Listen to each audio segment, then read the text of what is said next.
A esquizofrenia, quando é início, ela é silenciosa, tá? Hoje, graças a Deus, com a evolução da medicina, já começa a identificar a criança de 10, 12, 13 com esquizofrenia.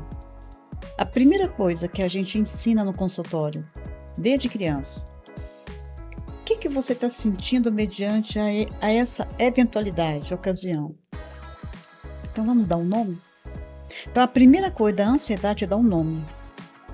Aquele pai que está cobrando, e o filho às vezes não consiga corresponder da forma que ele está ali naquela expectativa, ele está desencadeando uma ansiedade naquele filho, porque ele quer, talvez o menino tenha uma limitação, mas tem outras habilidades. E a gente não pode esquecer, deixar de lembrar da gente não confundir o toque com disciplina, tá?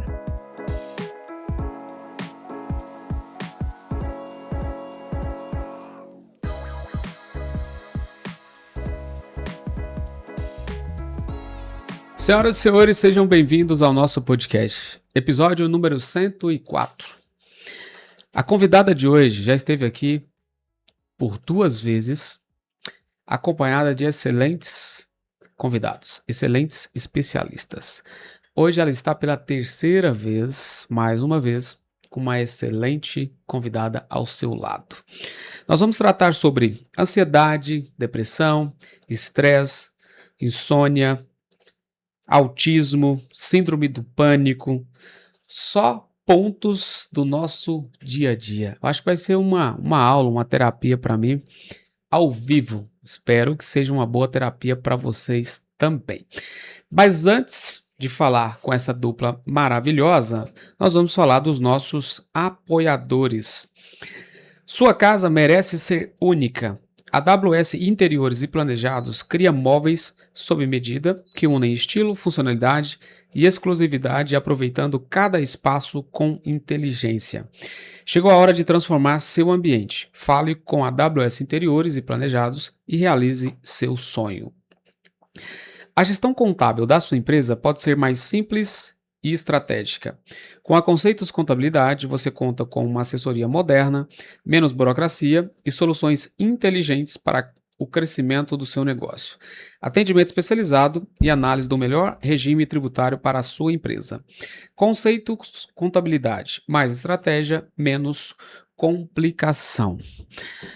Seja muito bem-vinda, Núbia e Silvia. Obrigada mais uma vez pelo convite. Estamos aqui, é uma honra de estar aqui prestigiando. E cada vez que você vem aqui, eu aprendo muito. Que Hoje eu ótimo. quero novamente me colocar como aluno e como test drive para a terapia. Opa, obrigada. Vamos lá então? Sim. Olha, desses tópicos aqui, o que você queria começar falando pro pessoal? O que você acha mais importante para começar a falar sobre esses assuntos? Como nós estamos falando no momento sobre saúde mental, né? Saúde mental em todos os aspectos, aos profissionais, à família, em todas as áreas. E estou trazendo aqui, eu vou falar agora o primeiro, desse aparelho fotobiomodulação. Esse aparelho, ele foi pesquisado em vários profissionais, como psiquiatras, neurologistas de Harvard, e trouxe até o meu consultório esse aparelho. E já tem 1 mês que eu estou utilizando e grandes resultados está tendo, graças a Deus. Alta tecnologia, é indolor, nada invasivo. Para quê? Principalmente tem vários benefícios aqui. Autismo. Para que o autismo? Melhora no comportamento e também na comunicação, interação social. Esquizofrenia também. Para quê? Ameniza comportamentos duvidosos, comportamentos negativos e apatia, que tem um momento, né, um nível de apatia. Alzheimer. Ele faz uma reabilitação das células. Gente, isso é incrível. Para demência, AVC, ele recupera, ele é mais ou menos assim a função da neuroplasticidade. TDAH, memória, foco, concentração. Depressão, ele vai ativar na área do humor e também na ansiedade. E quando fala ansiedade, reduz, trabalha na regulação emocional. Então, é um aparelho riquíssimo. Tão interessante, Josi, porque quando a gente trabalha, a gente não só coloca de primeira mão, assim, tem um pré, né? A gente tem a ventosa, né? A ventosa é a função terapêutica integrativa, trabalha no sistema nervoso, e depois eu coloco ele, 15 a 20 minutos. É um aparelho que chegou ao Brasil e está tendo aí em algumas clínicas psiquiátricas, porque, vamos dizer lá também, eu falei sobre depressão, mas também para a pessoa, no caso, o transtorno bipolar, tá? A pessoa que está no quadro do transtorno bipolar, ele também ativa na área do humor e dá uma estabilidade, mas não pode retirar a medicação, é complemento. E é utilizado de 2, 3 vezes na semana. Ele é tão forte que ele é até para fibromialgia, Olha que legal. tá? Quando a gente coloca no paciente, ele sente. Eu já gostei principalmente porque ele trata da ansiedade, que eu sou Sim, ansioso demais. sim. Agora outra coisa, insônia. Também, insônia. Tem pessoas, ele é tão forte que tem pessoas que dormem. Dorme, que eu tenho que chegar e falar: "Olha, vamos, já venceu". Por quê? Porque ele ativa, né, ele tem uma luz, né, essa luz aqui, ó, tá vendo? Tem Hum, 2 funções. Essas funções aqui, ó, você pode ver que é um infravermelho aqui, e tem um outro que é apagado, né, que não aparece, não olha que transcende a legal. sua iluminação. Então o que acontece aqui, ele renova as células. Só você imaginar uma pessoa que teve um acidente vascular, ele reabilita, né, então assim, é um aparelho que tem uma potência incrível. Bom, para minha mãe vai ser excelente, que ela teve um Sim, acidente vascular. então, olha aqui, até para fala, tá? Ele faz complemento para fonoaudiólogo. A criança que tem dificuldade na fala, ele desenvolve. Por quê? Porque a fala está ligada ao cérebro. Então, isso aqui faz um complemento muito bom, certo? E está fazendo maior sucesso. E quando a gente coloca, aplica no paciente, no outro dia já manda um áudio agradecendo. Olha, eu quero continuar. Isso vem de onde? Não é fabricado no Brasil, não. Não, tá nos Estados Unidos, já tem bastante artigos falando sobre ele, mas é aprovado pela Anvisa, tá? Uhum. Mas é um aparelho que eu não arrependo. Valeu a pena investir, porque a procura está sendo grande e não só procura, o resultado, né? Resultado. Se a procura está, o pessoal está procurando, porque o resultado está indo em evidência. Você falou um pouco do aparelho e eu coloquei para você falar o que era mais importante. Sim, Mas você puxou um gancho que eu sou muito curioso sobre o assunto, que eu gostaria que vocês abordassem. Fiquem à vontade para falar, você e a Silvia, sobre a esquizofrenia. Como identificar, como tratar, qual a solução? Porque pela conversa que eu tive com você na minha última consulta, que foi muito boa, por sinal, viu, gente? Tá aprovado, nota 1000. É ali a equipe, tá de parabéns. Tem muita gente que vive essa situação em casa ou até consigo mesmo e não busca tratamento, acha que isso é fraqueza, buscar algum tipo de tratamento. Então, eu gostaria que vocês começassem abordando sobre a esquizofrenia. certo. Vamos lá. Sempre eu falo, Josi, que prestar bastante atenção nos comportamentos. A gente tem que observar que se tem um comportamento e algumas funções de planejamento executivo que não anda bem, tem algo aí. A esquizofrenia, quando é início, ela é silenciosa, tá? Hoje, graças a Deus, com a evolução da medicina, já começa a identificar a criança de 10, 12, 13 com esquizofrenia. Tem 3 níveis, né? Moderado, grave, severo. Mas a esquizofrenia, ela não é só a parte genética, no caso aí, também ela pode ser adquirida por substância química. O álcool também, o excesso de álcool também pode desenvolver. Então, assim, gosto de exemplificar, né? Sempre eu gosto, eu exemplifico também dentro do consultório. Por quê? Porque talvez a pessoa que está ouvindo tem uma pessoa na sua família com esse sintoma, com essa manifestação, né.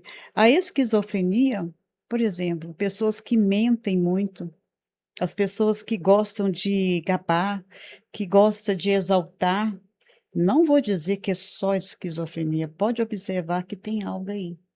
A esquizofrenia, igual eu tenho um paciente que gosta de gabar, ele gosta de ser o primeiro, ele gosta de aplausos, né, e tem um desvio de conduta sexual. Uhum. Aí sempre tem que pesquisar. Acompanhamento médico, terapêutico, porque é uma equipe multidisciplinar. E a esquizofrenia em criança, que eu falo assim, em adolescentes, às vezes vem disfarçado. Por quê? Tem que ser tão bem estudado.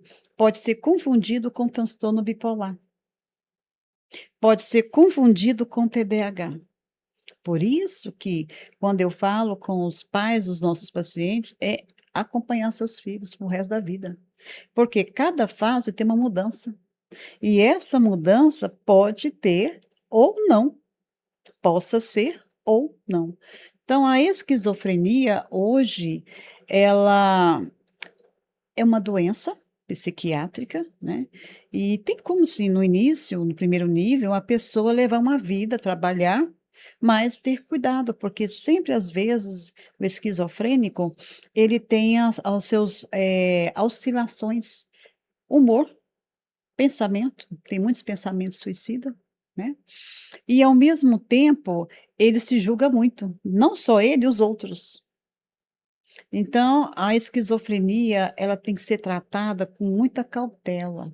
E outra coisa, base familiar. Sempre eu falo, não adianta a gente tratar do paciente, ficar 1 hora comigo, mas chegar em casa não tem um respaldo familiar. A família interessar, integrar na reabilitação daquele paciente, daquele ente querido. Silvia, a esquizofrenia, a pessoa já nasce com isso ou é adquirido de acordo com o ambiente? Olha, foi os estudos comprovam que tanto é hereditário como adquirido, sabe? O que se atenta é a observação, é você observar o seu filho, observar as pessoas que estão em volta de você, principalmente no ambiente da escola, porque os sinais vêm. Não, a gente não pode ignorar. A família, ela tem que ficar atenta aos comportamentos dos filhos, porque aí sim pode ser orientada, pode não ir muito grave essa esquizofrenia, porque a esquizofrenia é 3 no máximo, a pessoa que é o máximo, né, o ponto máximo, a pessoa perde completamente a noção do concreto, do que é a razão. Ela perde completamente a razão. Tanto que fica com pensamentos, suicidas, pensamentos agressivos, atitudes, sabe, inesperadas que antes não tinham. Então, tudo que é observado tem como ser abrandado. E essa questão de hereditariedade desenvolvido, é tudo observado através dos caminhos, através das pessoas que são conduzidas e têm a condição de dar o diagnóstico. Núbia, e quando vocês vão falando aqui, eu vou lembrando de pessoas, é claro que eu não vou citar. Uhum. E aí você vai me falando se isso está dentro do diagnóstico.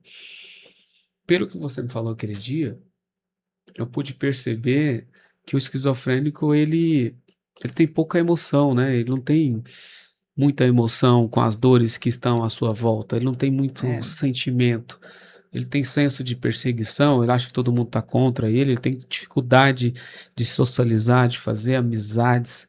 Eu conheço pessoas que, pelo que você me falou, provavelmente se fosse procurar um tratamento seu, teria esse diagnóstico, e o comportamento é exatamente esse, entre vários outros. sim, sim. Outra coisa, além do que você falou, eles são relapsos com a sua higienização. Aí eles ficam sem banhar, se deixar 2, 3 dias. Eles não têm uma higienização correta, sabe? Então, assim, eles, quando. E o pior, principalmente adolescente, jovem, que quando acha que não precisa de medicamento, aí piora, porque recorre às drogas ou álcool. A maioria de adolescentes que está nesse quadro de esquizofrenia, eles buscam as drogas, porque eles querem algo para saciar, suprir, e não é. Aí piora a situação deles. O que está acontecendo de tantos filhos matando mãe aí, tá? É problemas mentais, mas busca o quê? O álcool, a droga. Aí piora. Então, assim, quem está próximo a ele, no caso a mãe, a família, ele vai o quê? Almejar. E na vida adulta, uma pessoa que tem esquizofrenia, ela dificilmente vai procurar um tratamento, né? Porque ela não acredita que ela tem esse Não problema, assume. não Sim, vai assumir. sim. Olha, só que dependendo da forma da gravidade, a própria família fica tão desconfortável, já leva. Mesmo adulto, não, tem alguma coisa que não está normal, porque a conduta deles realmente passa do limite. É muito constrangedor, sabe? Eles, igual você falou, tem a autoperseguição, alucinações, delírios. Então, isso A incomoda mentira a também é muito mentira evidente. demais da conta. Eu conheço uma família, ó, pai, 3 filhos estão passando para os netos. Mente demais. Eles mentem assim na cara dura. Você está vendo que não é, e a pessoa. E outra coisa, a mentira é só de exaltação, que é rico. Eu sou rico, eu tenho isso, eu tenho aquilo, eu tenho bens, não tem nada. E são ele mais 3 irmãos. E é o pai e a mãe, incrível. E eles nunca foram ao médico, mas eu tenho certeza que tem. Porque dentro dos nossos estudos, literatura, esses procedimentos, outra coisa, eles não têm estabilidade. Hoje está em Portugal, amanhã, em cada, sabe, eles não têm É exatamente isso. estabilidade, entendeu? Então, não tem estabilidade emocional, não tem estabilidade profissional, não tem nada. Então, por isso que ele fica no devaneio. Esse devaneio que ele vai passando um tempo que agora é engraçado que eu também conheço uma pessoa que hoje ele é aposentada, inclusive é um irmão dele. Como que uma pessoa passou psicotécnico e é servidor público? GCM, tá? Você vê que tem testes aí muito falhos, né? E hoje, como ele nunca tratou, piorou. É daqueles que fazem a sua necessidade fisiológica e vai guardando dentro do quarto. A família não aguenta Eles também mais. têm dificuldade de assumir erro, porque eu percebo que eles, Tem, todos quando eles. são cobrados, eles começam a culpar todo mundo, transferem a culpa para todo mundo. Sim, Tudo que acontece de errado, ele nunca é o culpado, nunca vai sim, assumir nenhum erro. sim. Porque você lembra que eu falei que é o desvio de conduta? Além do desvio de conduta, ele acha que ele é o certo. Os outros que é errado, os outros que erram, os outros que mentem. É que eu falei, ele julga. E julga ele como bom. Ele julga que eu sou uma pessoa maravilhosa, eu sou uma pessoa do bem. Mas o errado é o outro. Então ele não assume. Muitas das vezes não assume. Silvia, e como é o tratamento na vida adulta? Porque tem um tratamento aqui que ela já exemplificou bem, na infância, na adolescência e na vida adulta, que primeiro é mais difícil a pessoa se aceitar. E o segundo ponto é a pessoa conseguir mudar, querer mudar, né? Assumir que mente, assumir que transfere a Uhum. culpa, assumir todos esses pontos que a gente elencou aqui. Olha, o tratamento para uma pessoa que não assume, né? Porque o esquizofrênico, ele sempre quer uma novidade, ele está em busca de alguma coisa que vem satisfazê-lo e ele nunca consegue, não é? Então, o adulto, ele tem que assumir.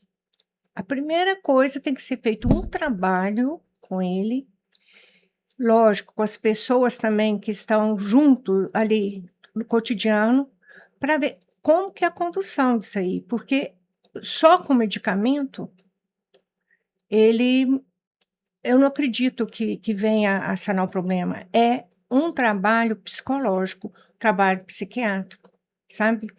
E uma conduta dirigida. Então, o adulto que tem isso, ele tem que assumir, tem que haver uma conduta, porque o remédio, o medicamento, ele por horas, né, que ele faz o efeito. Depois que acabou aquele efeito ali, ele volta a ter as mesmas atitudes.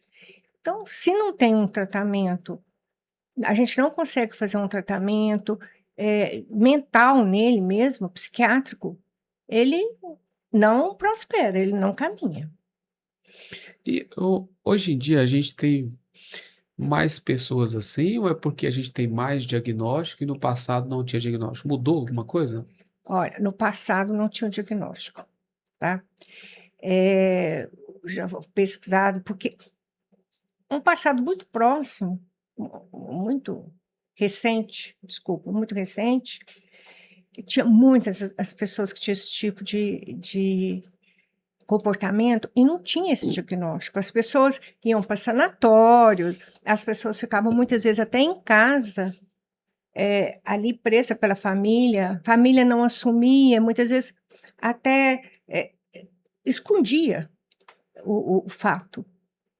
Hoje não, hoje, com a evolução da medicina, tem trabalho desenvolvido nesse sentido. Então, não é que tem mais. Eu penso, e através das minhas leituras, é que sempre teve. Só que nessa proporção e esclarecimento que temos atualmente, é que não tinha na época. E você falou também que tem um fator hereditário, né, Nubia? Sim. Eu pude observar quando você me explicou aquele dia, e aí eu fui fazendo análise no ambiente familiar, então vem de avó, bisavó, até chegar a um filho e um neto que tem comportamentos bem parecidos, né? Sim, Agora, sim. como tratar isso na família inteira? Chegar e falar assim, olha, você tem alguns indícios de esquizofrenia, que para muitos isso é coisa de louco. Ué, você está querendo Sim. me dizer que eu sou louco? Muitos não estão preparados, né? Porque a esquizofrenia é uma doença que ela também ela desestabiliza o indivíduo. E muita gente não está preparada para receber diagnóstico. Tem uns que falam assim, ó, se for esquizofrenia, não me fala. E a gente tem que falar, porque precisa de acompanhamento. Lembrando que remédios, efeito psicotrópicos, só atua 30%. Independente, seja esquizofrenia, qualquer transtorno. E tem uma coisa, e tem a esquizofrenia associada. Como? Comorbidades. Esquizofrenia com autismo, esquizofrenia com bipolar, esquizofrenia com TDAH. Aí é pesado, porque quando se associa, dobra as manifestações. Por isso que tomar muito cuidado com as medicações, como eu falei da outra vez. Quando fala o indivíduo tem depressão, não é só depressão, tem outra coisa a mais. Talvez é a depressão da esquizofrenia. A esquizofrenia, ela tem realmente não só ideação, comportamento suicida. Por que esse indivíduo só pensa em suicídio? Só pensa e, ao mesmo tempo, comportamento. Então, alguma coisa tem. Você falou hereditário, e eu vou dar um exemplo. Eu conheci uma família que a mãe separou, na época, e doou os 4, 5 filhos para cada família. Só que passou um tempo, ela pegou de volta. E, com isso, foi crescendo uma família tumultuada, conflituosa. Só que os filhos achavam que a mãe era narcisista. Minha mãe é narcisista, narcisista. Quando eu fui identificar, fui consultar, eu falei, sua mãe não é narcisista, sua mãe tem uma demência, a esquizofrenia, e está chegando a demência. Eu falei, leva mais rápido, porque o aparelho apontou, indicou, e os meus testes também. E o que acontece? Ela tem um filho esquizofrênico, tem 2 filhas que têm transtorno bipolar, E tem mais outro filho também, que está em estágio, assim, muito severo. Então, assim, tá vendo que é de família? Certo? E pelo que eu estou conhecendo as demais, tem depressão. Então, como eu não tive acesso às outras, não é depressão. Tem outra coisa a mais. Só que inicia com depressão, né? Então, às vezes, dependendo do psiquiatra, às vezes identifica, né? Olha, de imediato, esquizofrenia. Mas, às vezes, até alguns sintomas são muito parecidos, deixam muito confundidas, né?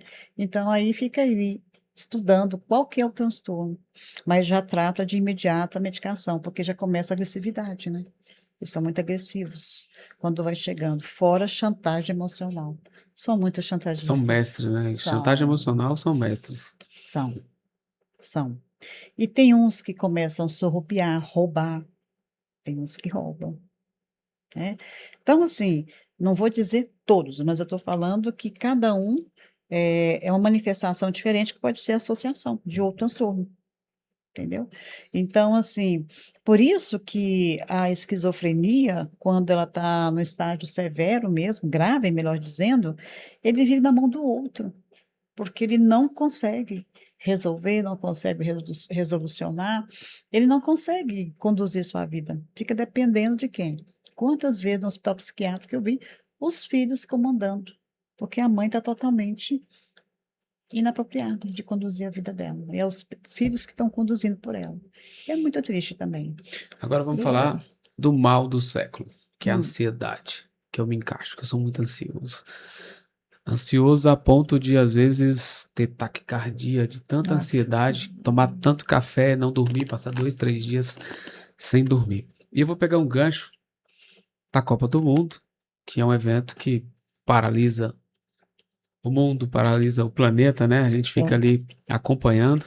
E o mais interessante, que eu gosto de observar o comportamento das pessoas, né? Às vezes um jogador que está como um dos melhores do mundo, a depender da partida, da situação, da pressão, a ansiedade e a ausência do equilíbrio emocional, a Uhum. depender da situação, o cara que a gente mais imagina que pudesse fazer algo, não consegue fazer. Eu queria entender como que vocês explicam esse fenômeno que, inclusive, a seleção brasileira, na última Copa, não sei se foi na última Copa ou na 2018, teve uma que a gente perdeu para os pênaltis, que os jogadores erraram quase todos os pênaltis. Desde então começou a ter um acompanhamento psicológico, que o cara sabe fazer, se destaca no clube que ele tá entre os melhores do mundo, e na hora de bater o pênalti, Uhum. chuta como se não fosse nem profissional. O que que acontece com as pessoas nesse ambiente de pressão? Eu observo que quando está numa decisão por pênaltis ou num ambiente mata-mata, quem vence é o psicológico.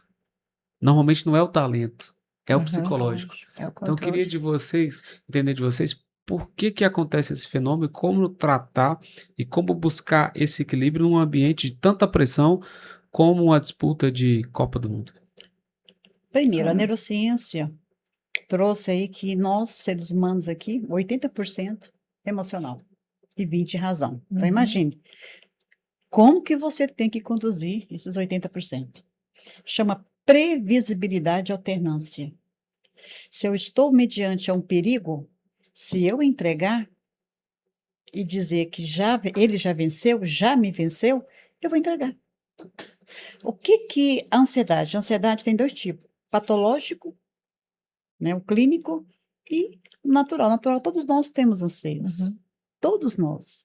Agora, o anseio patológico, que é o clínico também, aí é problema. Por quê? Porque eu não consigo controlar as minhas emoções.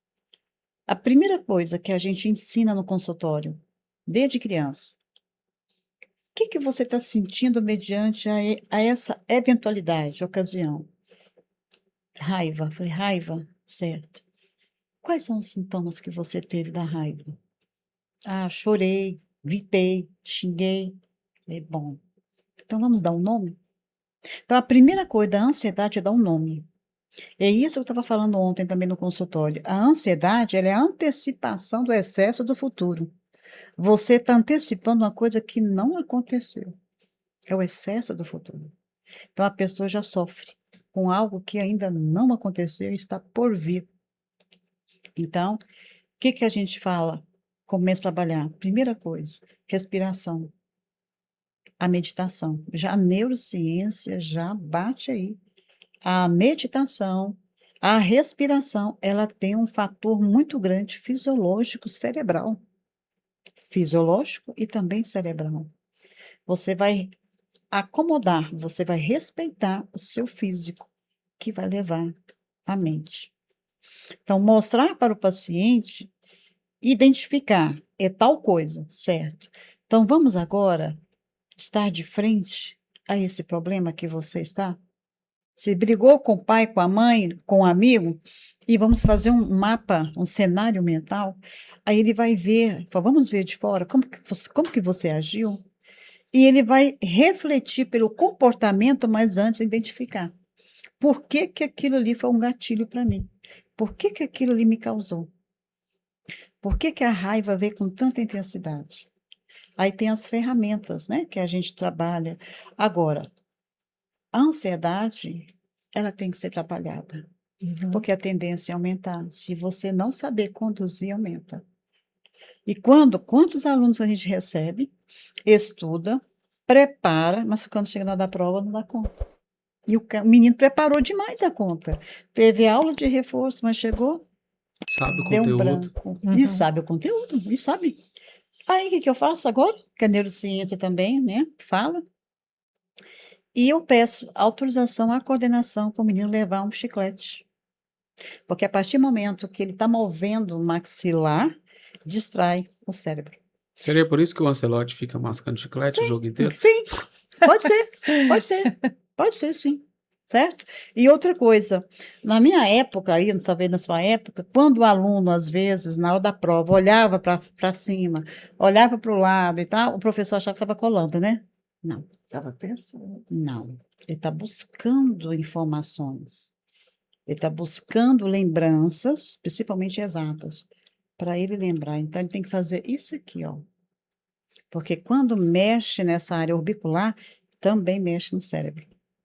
Tanto que é interessante. Então, a ansiedade, ela é trabalhada com um profissional.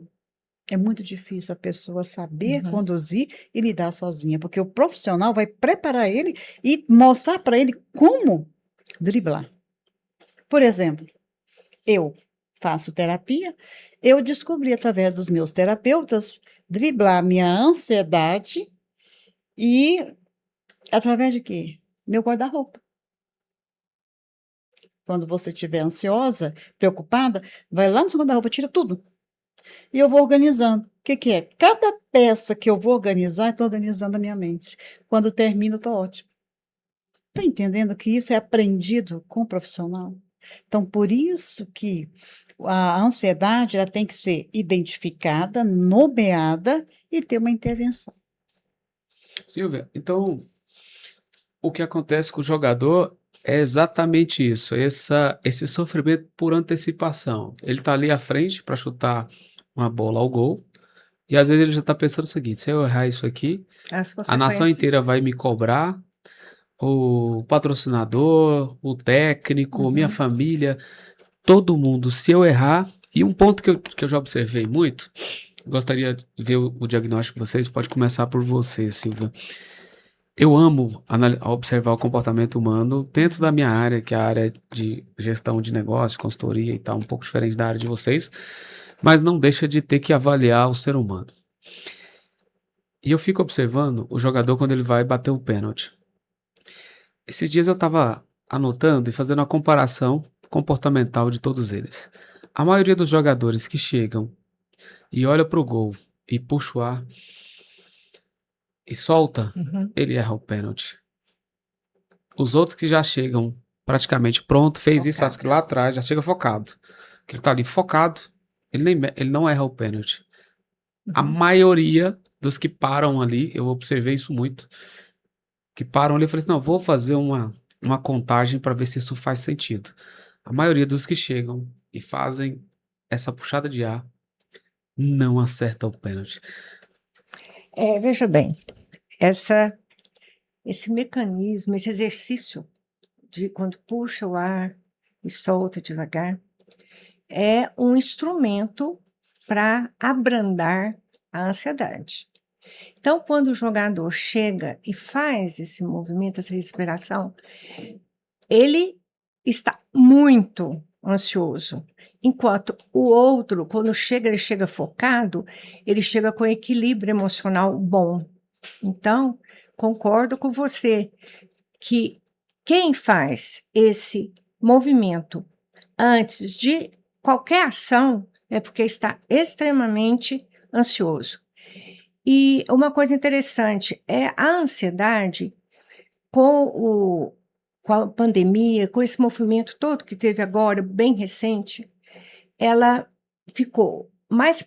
As pessoas percebem mais, as pessoas dão muito mais importância no comportamento do outro, no tumulto da vida, na cobrança. E isso é muito maléfico, porque a construção de um pensamento e de uma atitude equilibrada não pode ser a pessoa o tempo inteiro se sentir cobrada. Então, após pandemia, esse movimento em família, em geral, da ansiedade, agravou demais.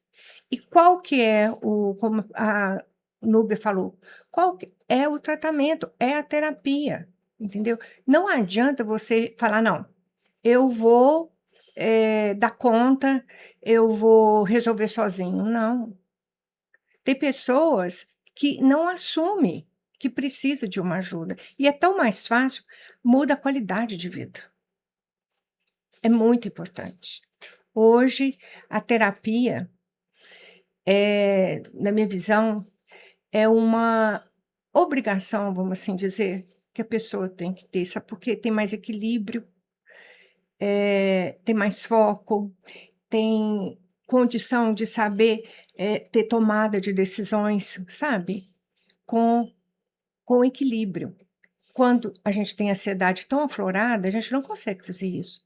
O controle da cabeça, o controle mental, é feito através da terapia. Então, tem que assumir, tem que ir, tem que fazer, tem que levar a sério para ter qualidade de vida.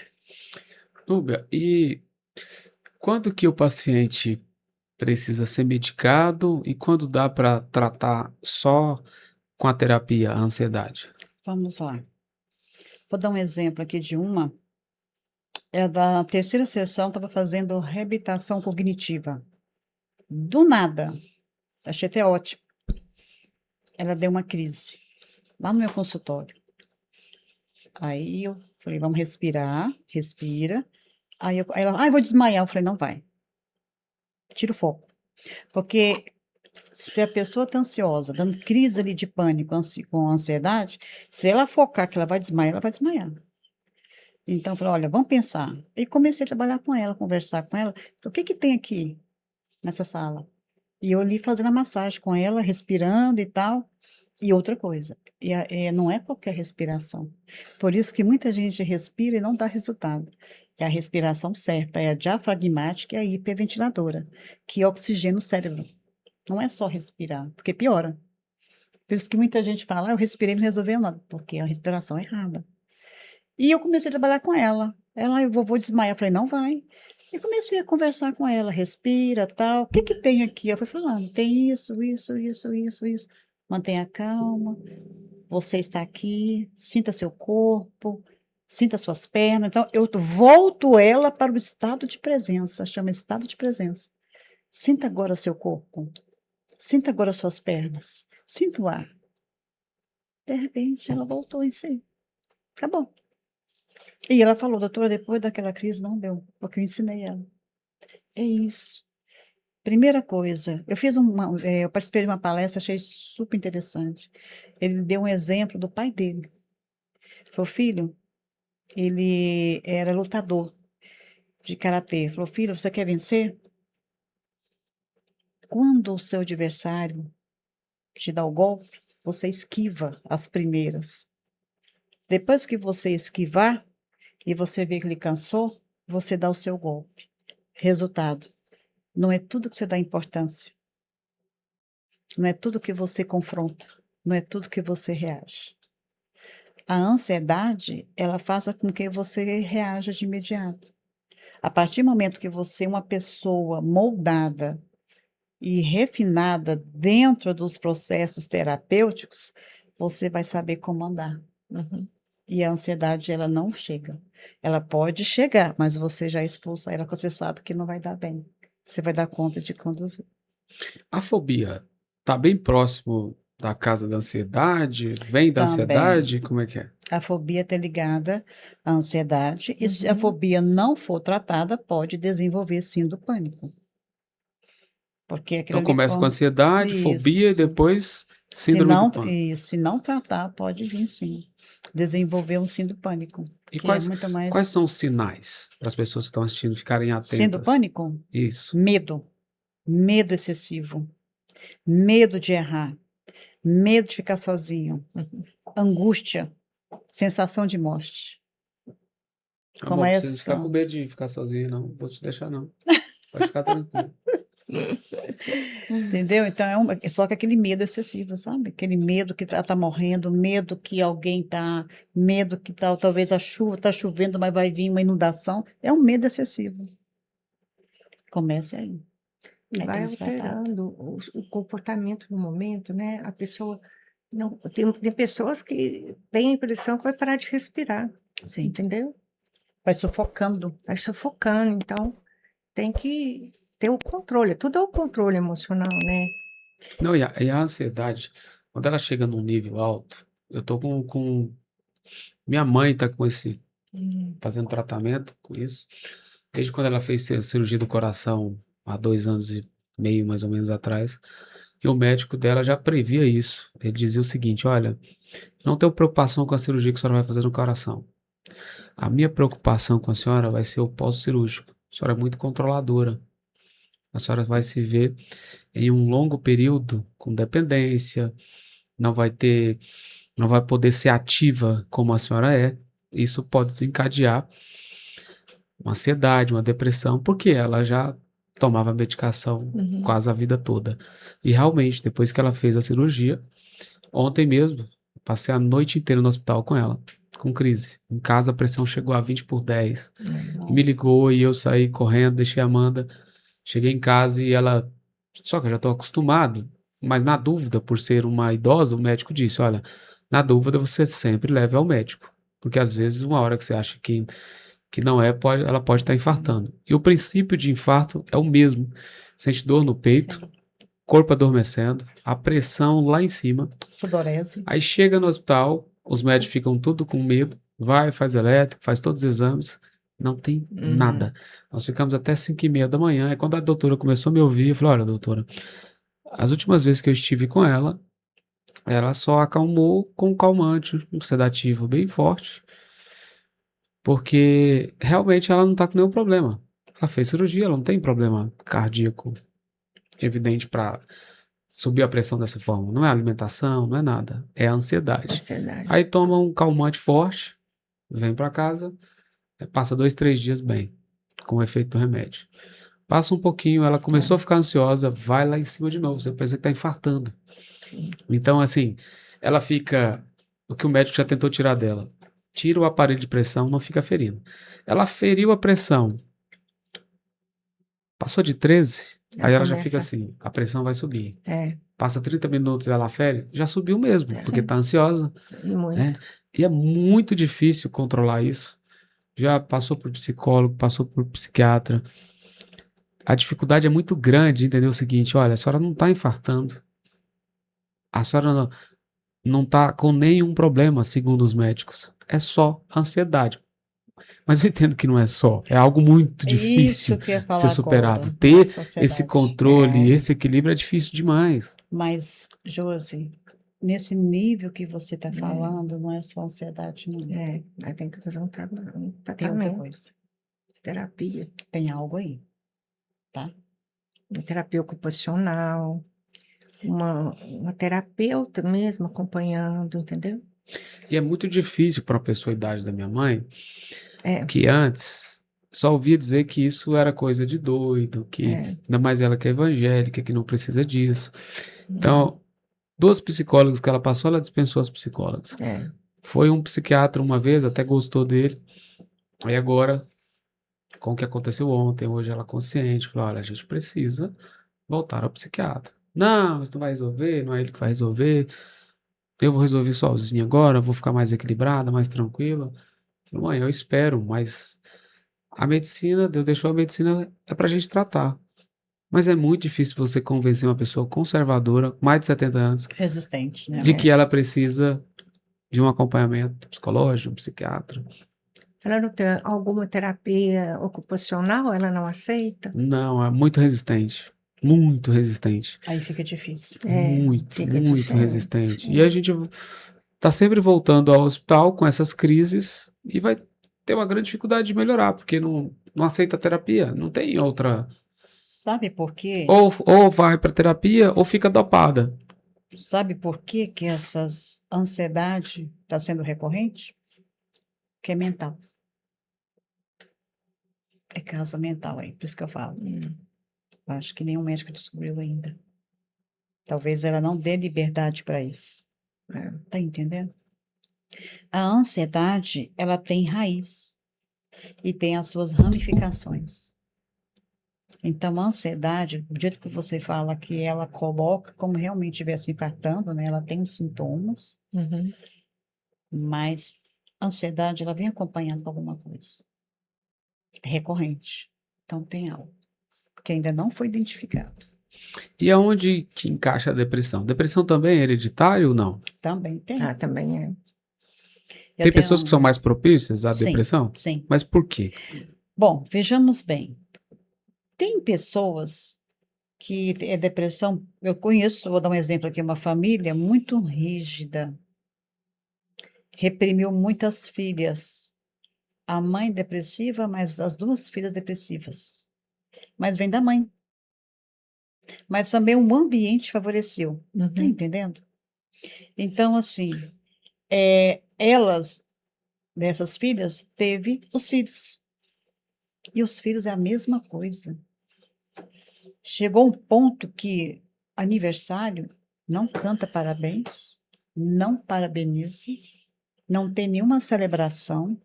É muito estranho. São todos é deprimente mesmo, são deprimidos. Então, assim, inclusive, uma já está em tratamento, está difícil, que desencadeou uma fibromialgia. Nossa. E o médico falou, é a depressão. Então, vem da mãe. Então, hereditário é. Agora, tem a depressão que é adquirida por vivência, por onde que ela viveu, né? Então, eu acredito que vem da mãe, mas o ambiente que ela cresceu foi propício. Um ambiente de muita rigidez, que ela apanhou demais da conta, agressivo, o pai agressivo, né? Então, isso fortaleceu. Ela tinha uma predisposição, mas também o ambiente, ele colaborou para essa depressão realmente crescer. E olha lá, que ela está fazendo tratamento há anos, está difícil. Às vezes tem, como a Nubia está falando, pode ser recorrente, às vezes tem um motivo lá na infância, uma ação que ela viveu há anos atrás, que chega um momento que aflora. E aflora a pessoa através de quê? A pessoa vai pensando ali, principalmente quando fica só, né, assim, sem atividade nenhuma, gera a depressão. E com a terapia, a causa, muitas das vezes, ou a maioria das vezes, ou todas as vezes, a causa ela é abordada e a pessoa lida com aquilo, vamos dizer assim, ela vira a página, sabe? E continua sem aquela dor recorrente, sem aquele fato que muitas vezes fere tanto e você não consegue resolver sozinho, entendeu? Fez coisa lá da infância. Não, isso faz todo sentido, porque minha mãe, engraçado, que o mesmo ambiente, o mesmo tratamento, minha avó sempre foi uma pessoa muito rígida, cobrava muito, exigia muito, o mesmo ambiente, que criou os meus tios, criou minha mãe. Hum. Os outros pegaram essa rigidez e se tornaram pessoas fortes. Uhum. Minha mãe até hoje reclama que foi rejeitada, de que a mãe É, não a amava, é. de que o tratamento para ela era diferente. E o ambiente era o mesmo. Todos foram tratados da mesma forma. E minha mãe até hoje tem esse tipo de reclamação. Depois ela teve um problema no relacionamento com meu pai, de traição. E ela guardou essas duas coisas. Foi desde então que ela começou a tomar remédio controlado Pois é. contra a depressão. Porque ela não consegue lidar bem com os percalços da vida, não consegue pegar isso para trazer força. Uhum. Eu vejo que ela guarda aquilo ali como se fosse Sim. uma vítima, né? Sim, Olha, sim. mas todo mundo foi tratado assim, eu não fui. Depois eu casei, eu vivi essa situação, eu passei por isso e por isso e por isso e por isso. Entendeu? Vitimiza, né? Isso. E aí hoje, não que ela não seja forte, ela é forte para muitas outras coisas, Uhum. mas nessa questão ela tem muita E dificuldade, muita sofre bem. dificuldade. Sofre muito por causa Muito. disso, né? Sofre muito. Agora eu trago aqui a neurociência. O que que ele afirma? A depressão, o pilar da depressão é a raiva. É. Ah, e minha mãe é muito brava, Sim, ela fica com muita se você raiva. não elaborou a raiva, desencadeia. E muito controladora, né? Essas Então, pessoas são muito isso, porque controladoras. suscita muita ira, né? Raiva, ira. Então, já está constatado. O pivô da depressão é a raiva. Se você não elaborou aquela raiva, você não processou ela, você não trabalhou com ela, ela vai virar. Já tô Já te era. passando alguns indícios do diagnóstico, porque eu vou levá-la no seu consultório, vou convencê-la. Certo. Vai dar trabalho, mas eu vou levar. Sim. E eu vou falar uma coisa. Eu consigo trabalhar. Eu já peguei casos de pai, mãe, que os filhos vão ao meu consultório. Meu pai não vem nunca aqui. Uhum. Quando vai, eu seguro. E tá lá comigo. Entendeu? Porque a gente tem a forma para trabalhar. Eu não vou tocar na ferida. A gente Uhum. não toca de imediato a ferida. A gente acolhe. Eles, quando chegam e sintam acolhidos e ouvidos, eles querem ser ouvidos. Mas você vai ter dificuldade. Minha mãe é muito fechada. Às vezes que ela começou com a psicóloga começava a conversar, ela, não, não vou conversar com essa mulher, não. As pergunta besta, mas o que tá querendo saber da minha vida? Fica perguntando coisa da minha vida. É muito Só complicado. que aqui a nossa é psicanálise, né? É outra ferramenta. É outra ferramenta. É outra ferramenta. Igual a mãe daquela pessoa lá, né? Você lembra? Que quando ela me conheceu, falou assim: eu não vou no psicólogo nunca. O que você falou para mim, dentro de 3 anos eu ouvi. Qual que é a Não diferença estou do desmerecendo. psicólogo pro psicanalista e pro psiquiatra? Tá, psiquiatra já é a área médica, né? Uhum. CRM trabalha com a parte, não só com ele não trabalha com a função terapêutica medicamentosa, né? São os remédios psicotrópicos, área médica. Psicólogo trabalha a parte comportamental. Uhum. E psicanalista trabalha na área comportamental, emocional e agora trabalha com transtornos mentais e traumas. É isso que a gente vai chegar lá, traumas. Por isso que o indivíduo, Entendi. ele muda, porque a gente vai lá na ferida, traumas. Só que aí a gente não vai de imediato, a gente vai devagarzinho. Porque se chegar de imediato, a pessoa que está resistente, Assusta, ela não vai aceitar. assusta, assusta. Vou dar um exemplo aqui. Eu tenho uma paciente que a filha que chegou primeiro, já tem 1 ano que ela está comigo. Eu falo 1 ano porque ela já está bem, mas sempre volta, né? E sempre eu eu identifiquei, olha, seu pai e tal. Ela pegou e falou, olha, meu pai sofreu quando eu era pequena, ele foi tirar um caminhão da garagem e passou em cima da minha irmãzinha de 2 anos. E depois disso teve problemas emocionais, ele não elaborou esse luto, certo? E se tornou uma pessoa muito fechada, muito introspectiva. E ela falou assim: eu queria tanto que meu pai viesse. Tanto. Falei, calma, vamos chegar lá. Foi um dia, ela me ligou, doutora Núbia, marca para o meu pai.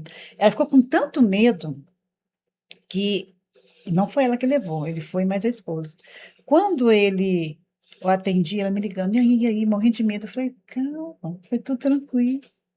Agora você liga para ele e pergunta o que que ele achou. Resultado: 3 meses. Terça-feira, 9 horas, é dele. Aí os irmãos moram no outro país falou assim: "Nossa, quero te agradecer o que você está fazendo com a minha família".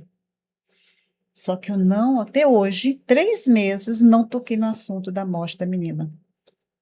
Eu esperei ele vincular e criou vínculo comigo. Ele criou vínculo. Aí eu trabalhei o quê?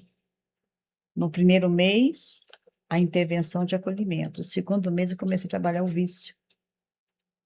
Mas eu não fui lá.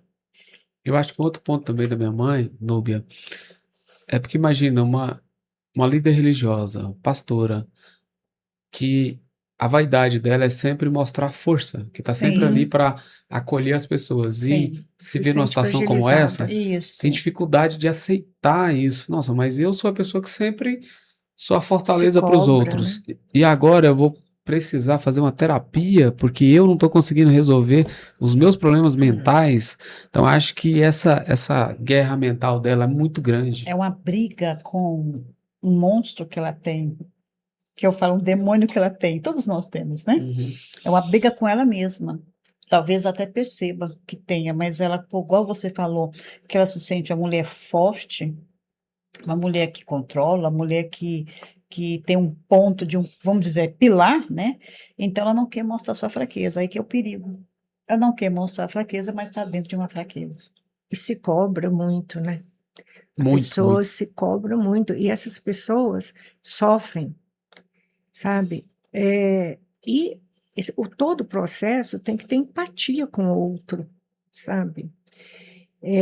A gente trabalha muito também na área educacional e a gente percebe isso dentro das famílias muito nítido, sabe?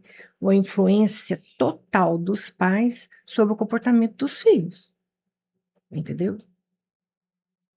Então, ela se cobra, ela acha que vai dar, e não dá conta sozinha. E como quebrar esse paradigma de uma pessoa muito controladora? Minha mãe, ela quer controlar minha vida, do meu irmão, do Uhum, meu pai, principalmente a minha. A obsessão dela é a minha vida. E ela sofre muito com isso. E se você vai falar, ela não aceita. E como tratar uma pessoa que não aceita isso, não entende que esse excesso de controle, porque a gente não tem controle de quase nada, basicamente nada, principalmente pelo outro. A gente não tem controle. uhum, O uhum, máximo que a gente pode ter um pouquinho de controle é sobre nós mesmos, né? uhum. E como conscientizar essa pessoa para quebrar esse paradigma? É um desafio, hein? Sim. É uma terapia que chama, tem várias, né? Mas vou dar uma aqui da cadeira. A terapia da cadeira. Chega um momento que, primeiro, nós vamos fazer a terapia da escrita.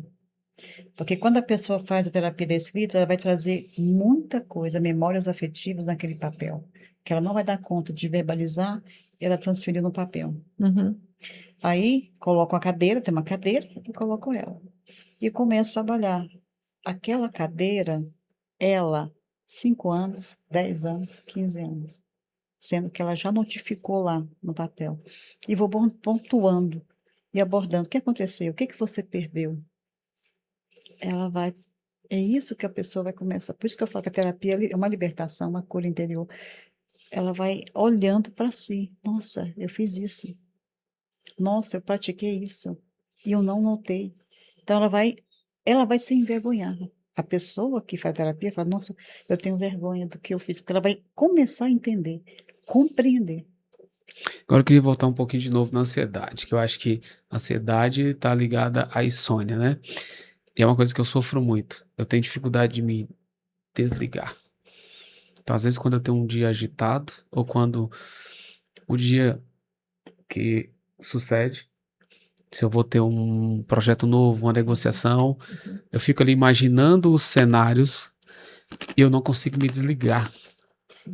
É uma dificuldade muito grande que eu tenho. Já cheguei a ficar 3 dias sem dormir por conta de um projeto, por conta de Sim. algo novo que eu venha a fazer. Isso tá muito também, que eu acho que o meu perfil é muito controlador, muito do perfil controlador, né? Que a gente quer controlar tudo. Eu quero controlar para que possa sair tudo certinho, que a negociação dê certo. E aí eu fico ali antecipando algo que talvez nunca vai acontecer. José, é o seguinte, quando você fala que você não desliga, né, questão de 3 dias, primeiro, pensamento acelerado, tá? E o pensamento acelerado, ele também viabiliza a ansiedade, mas ali tem uma raiz, perfeccionismo. Quando a pessoa é perfeccionista, ela sofreu por humilhação. Sim, eu sofri muito. E você não dá conta de errar, de falhar. Porque você se autocobra. É aí que a sua ansiedade aumenta. Por isso que eu falo, medicamento resolve 30%. O que vai resolver? A intervenção da terapia, porque vai te ensinar você se reconhecer que eu sou perfeccionista, eu quero tirar isso, que nada é perfeito. Como que eu quero ser perfeccionista em algo que nada é 100%? Por que eu tenho que mudar? Por que tem que ser do meu jeito, tem que ser pronto e acabou? A gente começa a quebrar esse padrão. É um padrão mental que você pegou para se defender, que é o mecanismo de defesa da humilhação que você teve. Exatamente isso. Exatamente. Eu consegui diminuir esse sofrimento porque com o tempo, isso de uns 4 anos para cá, mas até então eu recusava palestras, recusava uma série de coisas só por imaginar que não estava pronto, não estava bom. Eu me recordo Sofre bem, muito. na época que eu estava fazendo o MBA na FGV, eu fui convidado para fazer 2 palestras e eu não fui, porque eu imaginava que não estava bom, que não tinha o suficiente. O que eu comecei a fazer? Após tantos reconhecimentos de pessoas à minha volta, de pessoas que eu nunca tinha visto, olha, admiro o seu trabalho, gosto do seu conteúdo, eu precisei de muita validação para virar a chave o seguinte, olha, se todo mundo está acreditando em mim, por que eu fico com toda essa insegurança? Você não. E aí eu comecei a diminuir esse sofrimento, mas eu sofria demais. Sim. Exatamente por Muito isso, sofrido. porque até os meus, mais ou menos, 17 anos, eu fui muito humilhado, principalmente na questão religiosa, que cresci num ambiente muito conservador, em que eu olhava, sofria bullying na escola o tempo todo, eu olhava como se fosse um estranho, porque eu era o diferente de tudo, nada podia fazer, né? Tudo era proibido, e eu sofria muita humilhação com isso. Então, quando eu cheguei na vida adulta, eu não queria errar em nada, e a gente não tem controle sobre isso, a gente Não. vai errar. Quando eu errava, Sim. eu sofria demais, parece que eu queria entrar dentro do meu próprio corpo e desaparecer, Sim. né? Sim. E hoje eu melhorei muito isso. Ainda tem esse perfeccionismo. Quando eu erro, falta me bater, mas eu venho quebrando isso aos poucos. Eu imagino que com a terapia vai melhorar muito. Muito. Vai solucionar. Muito, porque esse padrão ele é quebrado. Você vai subentender que você é humano. E não tudo está no seu controle. Você pode mediar, mas você controlar 100% você não pode. Se eu não tenho controle de tudo, então nada pode ser 100% perfeito. E outra coisa, melhor ainda, mediante a sua falha. Você vai flexibilizar mediante a sua falha. Você não vai ser uma pessoa ríspida mediante a falha. Você vai entender. Não, e eu sou muito controlador. Então, Basta você perguntar, Amanda. A gente começou a fazer uma live toda quinta-feira para comentar os jogos da Copa. E quando a gente traz um convidado, que ele começa a ir por uma linha que eu não tô gostando, a minha expressão muda. Eu não consigo. Quando eu tô na mesa com alguém que eu vejo que tá falando groselha, que eu não tô gostando, ela já percebe. O Matheus, o antigo produtor. Isso é importante. nítido. Quando termina, Josmar do céu, você... Mas eu sofro demais com o perfeccionismo, porque nunca vai sair tudo do meu jeito, né? E sempre que eu tô perdendo o controle, isso me incomoda na mesa. Aí eu brigo com ela, mano, temos que seguir a pauta. A gente não pode ficar... Mas todo mundo tá gostando. A recepção tá muito boa. Não, mas eu quero melhorar mais. Eu quero ir esse padrão aqui. Eu quero... Nunca tá bom pra mim. Eu nunca olho pra um Que episódio fica e um falo pouco assim... metódico. Esse episódio foi bom, esse episódio tá... Não, tem que melhorar isso. Por um lado é bom, que você vai... Sim. Mas por outro você sofre demais, Sim. né? Sim, porque, olha, talvez a live foi tão boa, foi tão rica, mas para você não foi bom, porque você não valoriza. É ruim ir para É. esse lado, não valoriza. Isso não só pela live, como pessoa, A Amanda tá achando bom vestimenta. você me E dar eu, feedback lá. olha lá que eu não conversei com você, né, sobre isso, né? Não conversei, mas eu estou falando que você sofre porque você quer de forma muito exemplar, não é tudo. É isso que a gente fala com os pacientes, doutora Eu sofro Silvia, muito com erro, Sim. para que você ver, aí porque eu você. antecipo tudo, né? Aham, Como nós teríamos duas gravações, ela chegou, eu estava lá embaixo conversando com o pessoal da portaria. Olha, o convidado das 19 horas, vocês não deixem de subir, pede para me aguardar lá para não atrapalhar a gravação. Quando o telefone tocou, você viu que minha expressão já mudou. Eu falei, não acredito. Eu avisei antes, deixei o Importante. nome dos convidados e cometeram esse erro. Então, para mim, é É. inadmissível. uhum, Entendeu? Então, eu sofro demais com essas coisas. Era igual eu tinha um produtor que produzia para mim. E aí eu ia adaptando, como eu sou consultor, eu ia adaptando para facilitar a vida dele. Eu pedi algumas correções, ele esquecia. Aí eu fazia um checklist do que ele precisava fazer na edição de cada episódio e colocava um feedback do que ele havia errado no episódio anterior. Aí quando chegava que eu ia corrigir, que estava tudo fora, eu falava, cara, qual que é o seu problema? Eu te coloquei aqui uma lista, te pontuei, entendeu? Então, e a maioria das pessoas não são assim. E aí você sofre demais. é aí que, sabe o que acontece? É. Transtorno de ansiedade generalizada. E eu herdei isso da minha mãe, que minha mãe é muito perfeccionista, mas Então, muito. tá vendo que é de família? Já é um padrão, alinhamento familiar. É aí que, quando a terapia trabalha, árvore genealógica. Vão trabalhar os avós, trabalhar pai, mãe, irmãos, para quebrar esse padrão. Tem que ser quebrado. Porque senão, nada para você vai estar bom. Você tem uns filhos maravilhosos. Por que que hoje deu uma palestra falando que pais não só privilegia, prestigia a nota do seu filho. Às vezes o pai, tudo bem, tem que cobrar, meu filho tem que estudar, tem que empenhar, mas tem que lembrar que não, o seu filho não limita só em boletim.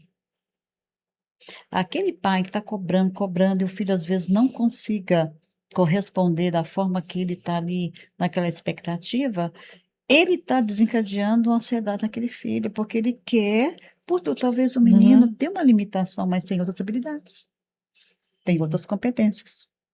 Por isso que eu falo nas escolas, professores, não rotula seus alunos se é ruim em matemática. Se ele é ruim em matemática, ele é ótimo em outras habilidades. Não rotula. Então, o que que é isso? Quebrar esse padrão. Se na escola o aluno não é bom em matemática, português, geografia, não é bom. Não é isso. Ele tem muito mais a oferecer do que a nota, o boletim. Então, já começa a quebrar daí, né? Então, é igual eu falo, é a terapia que liberta. Sabe por quê? Quando você tiver filhos, você vai passar para eles. De repente, seu filho está fazendo tudo certinho, mas para você não está bom. Isso, o seu filho vai causar também uma ansiedade. Meu pai, tudo que eu faço ainda não está bom para ele. Eu tenho que chegar ao máximo, talvez não é ainda o limite dele, e você Uhum. cobra. Muitas crianças ansiosas também. Sim. O desenvolvimento é muito por etapas. Então, a gente depara muito com exigência para os filhos que os pais estão querendo que eles queimem a etapa, entendeu?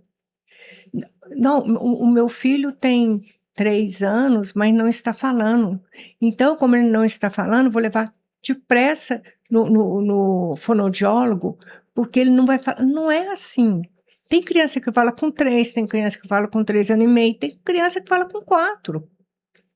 Então, quando a professora Núbia fala a questão do português, da matemática, a gente observa muito e trabalha muito isso nas escolas e na família, esse ponto aí. O aluno, ele tem o momento dele de entender mais o conteúdo, sabe? Não é receita. E eu gostaria de fazer uma observação com você sobre a questão, quando você fala da sua mãe, o que que eu faço? Olha, a gente não pode esquecer que a sua mãe é de uma geração diferente. É uma geração de muitas mudanças, sabe? Os filhos, nós temos que pôr isso em conta, sabe? Temos que observar, porque a gente não pode exigir das pessoas o que elas não tiveram. Os pais também dela, deve ter sido assim com ela, que resultou ela ser assim. Então, tem que compreender, tem que conversar, sabe? Tem que, aos poucos, ir tentando mudá-la, porque quando ela vê a vontade sua, a sua paciência com ela, você pode ter certeza que toca a sua mãe, sabe? Porque a geração dela, assim, transformou muita coisa. Então, até que a pessoa acostuma, né? Nem acostuma, até a pessoa adapta parte de tantas mudanças, é difícil. Então, eu sugiro, assim, uma compreensão, alguns momentos de compreensão, sabe? Alguns momentos de falar, mãe, por que isso? Sabe? Núbia, a ausência de diagnósticos a essas questões que a gente pontuou aqui no episódio inteiro, chega à paralisia cerebral, começa por aí pro TDAH, a depressão, a ansiedade, para depois desencadear a paralisia cerebral, ou isso pode acontecer de forma direta já? Não posso falar, assim, paralisia cerebral, né, mas, por exemplo, TDAH. Se eu tenho um adolescente de 16 anos, o menino estudou hoje, chega em casa, não lembra de nada. 16 anos. Imagina ele com 50, 60. Nossa, se novo ele não está conseguindo. Tem uma tendência à demência. O TDAH, quando não é tratado, tem a tendência à demência. Aí, quando vem a demência, começa com os picos de esquecimento muito recorrentes, frequentes. Então, assim, é por isso que é importante tratar. Muitos pais têm resistência. Ah, mas meu filho tem que tomar medicamento. Tem que tomar. A medicação não vai curar. A medicação, ela vai amenizar os sintomas, porque a função nem tanto cognitiva, quer dizer, claro que a esquizofrenia não tem nada a ver com a inteligência, viu? Tem pessoas que têm esquizofrenia que são inteligentíssimos, mas têm uma disfunção mental.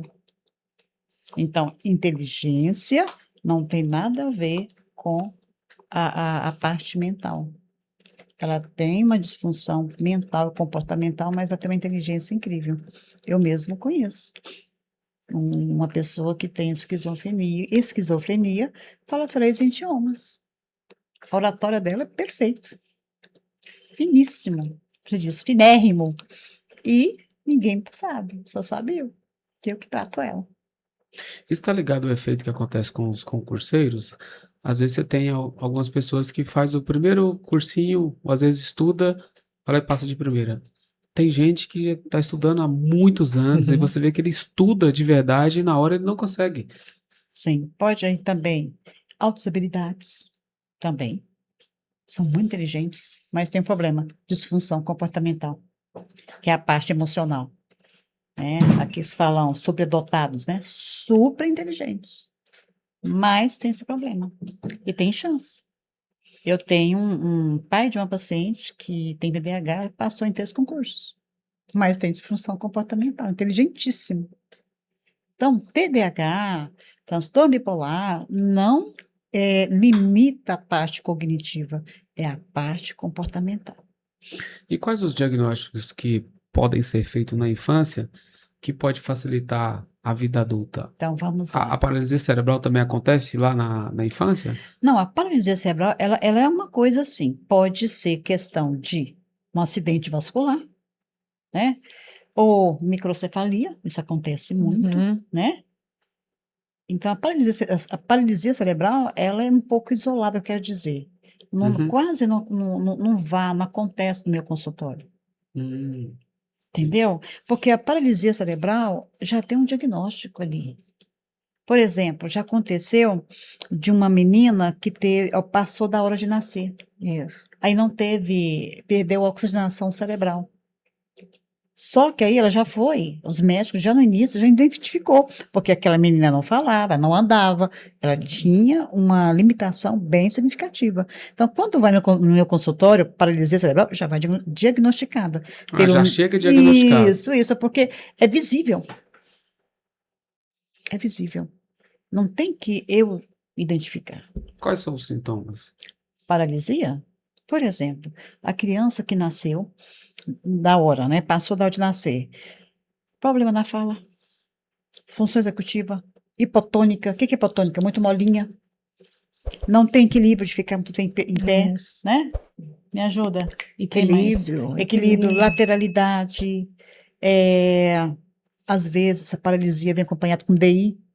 O que é DI? Deficiência intelectual. Ela não dá conta de E acontece responder. Não também tem quando nasce controle. prematuro também? Prematuro, pode sim, mas Pode ou todas não? as crianças prematuras sempre, 93% vai ter um problema lá na educação infantil. Por quê? Porque ele também teve um rompimento, passou, né?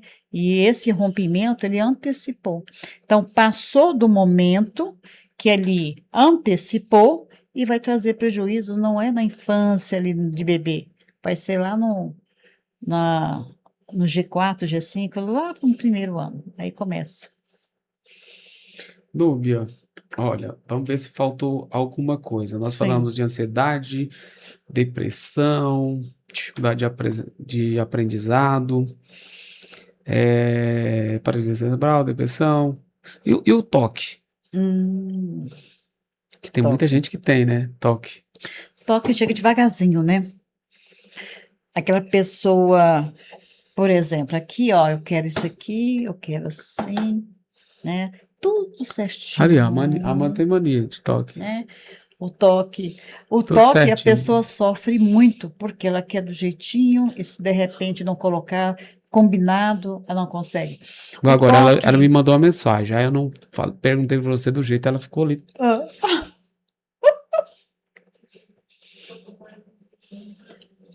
sim, sim. Por isso que eu falei assim, a questão.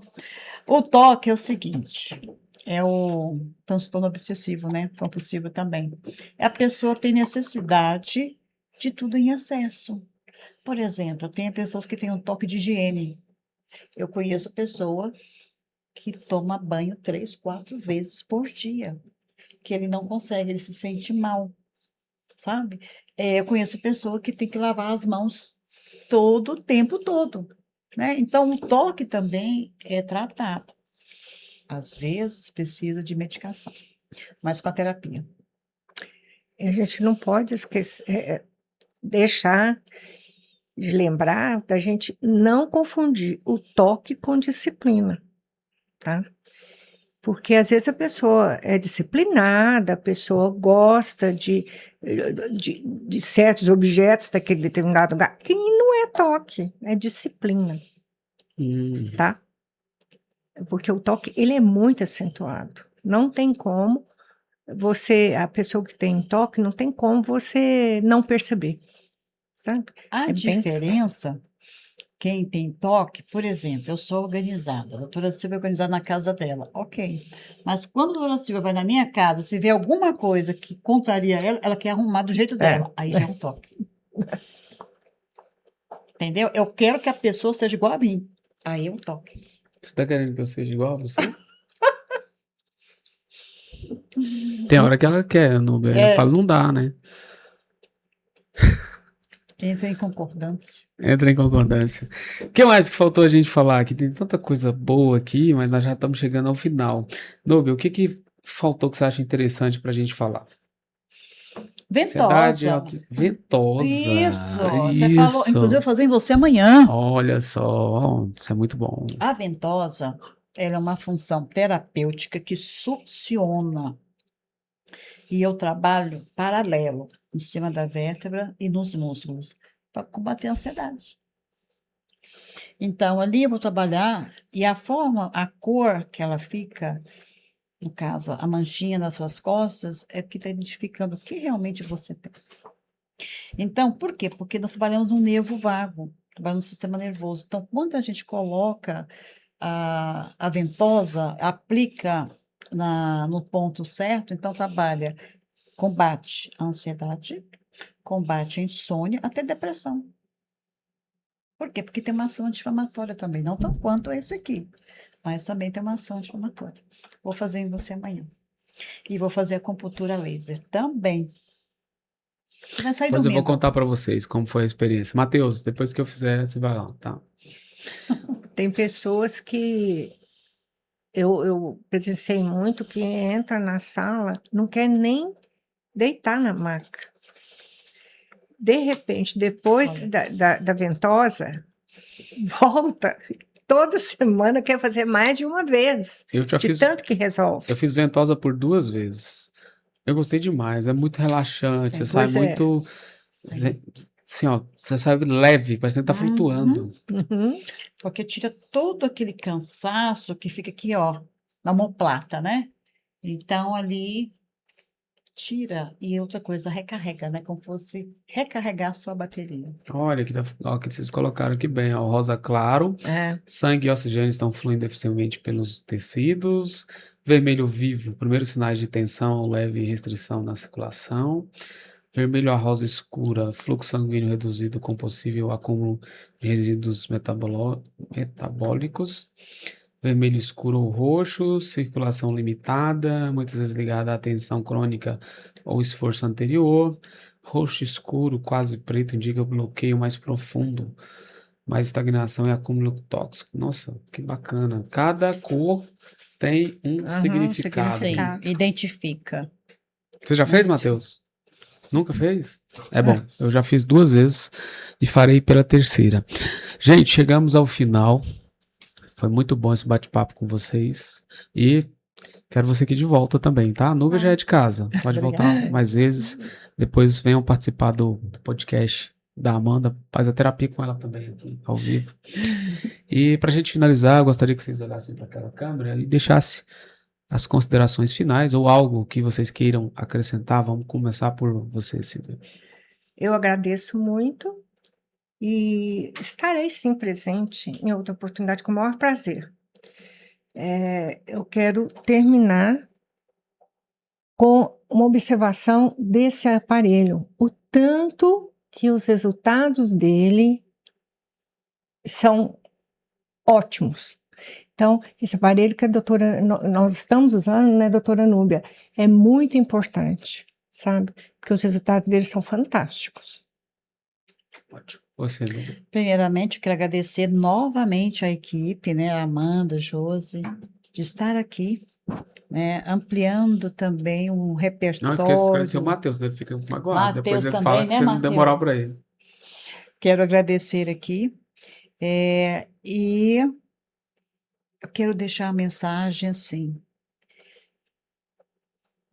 Quando você sentir algo diferente que você não controla, faça uma reflexão.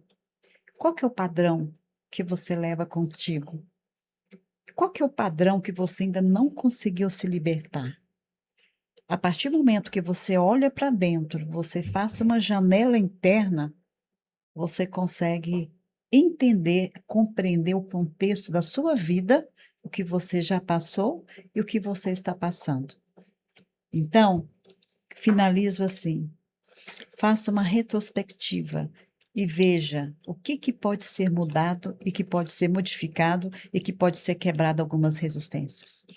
Gente, muito obrigado pela aula de hoje. Muito obrigado a vocês que ficaram até aqui. Deixe seu like, seu comentário e até o próximo episódio.